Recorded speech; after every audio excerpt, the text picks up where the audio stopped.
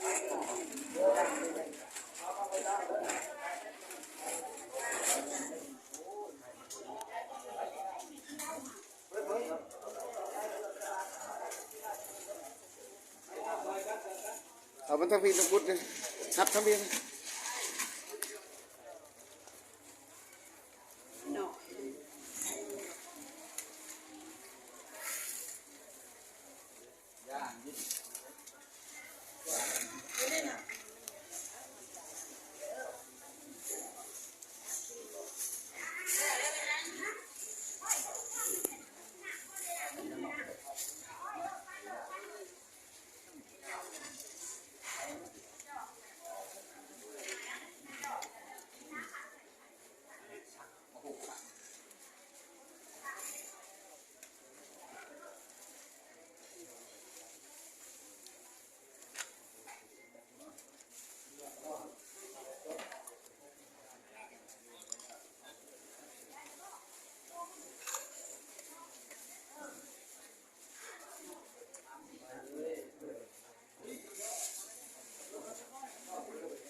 เขาไปได้เนี่ย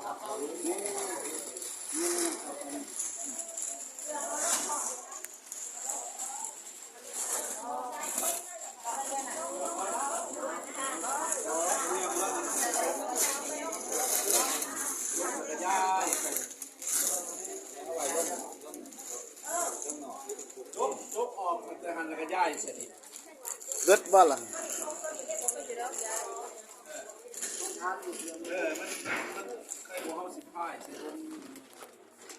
ย้ายออกแล้วเขา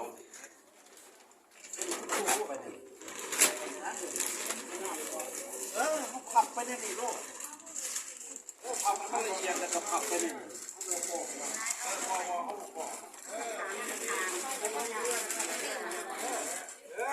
ขับนี่มันจะเปิดย้ายไปย้ายไปทางตีนคนละลายส่วนว่าทางนั้นยังต่ำใส่บอลได้มันดีกว่า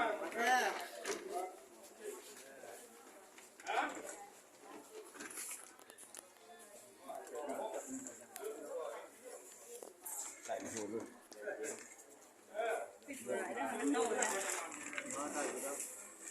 ใ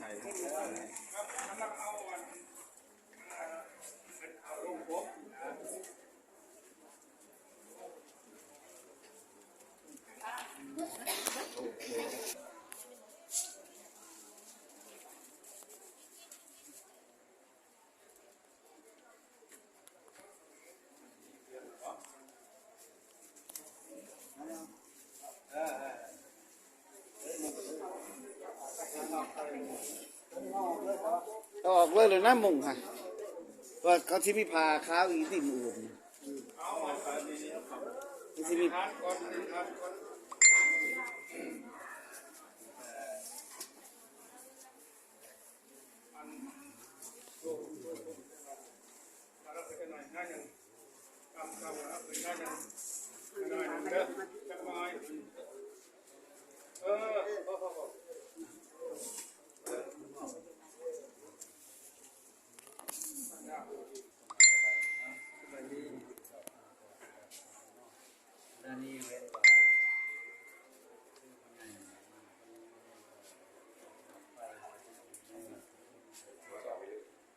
เตรียมไว้มาแล้วเนาะไปมีการอธิษฐานสำหรับศพนี้สำหรับผู้ที่จะอธิษฐานทางพระเจ้าทั้งเขาศาสนาจารย์จำคงเนาะเป็นผู้อธิษฐานพระเจ้า การดูกันต่อไปก็ขอความใส่พระเจ้าทุกท่านมีส่วนในการอธิษฐานดังเอาได้รู้แล้วว่าพระเจ้าได้เอาจิตวิญญาณของพระใหญ่ดาราที่ประเสริฐเนาะไปอยู่กับพระเจ้าแล้วเนาะแต่เขาเลือกเกินว่าสิ่งที่เป็นของพระเจ้าก็คือดวงวิญญาณนั้นก็ขึ้นสู่พระเจ้าสิ่งที่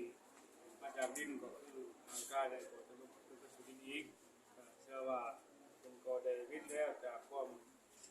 โศกเศร้าเจ็บปวดเขาให้คนข้างเนาะให้เขาเห็น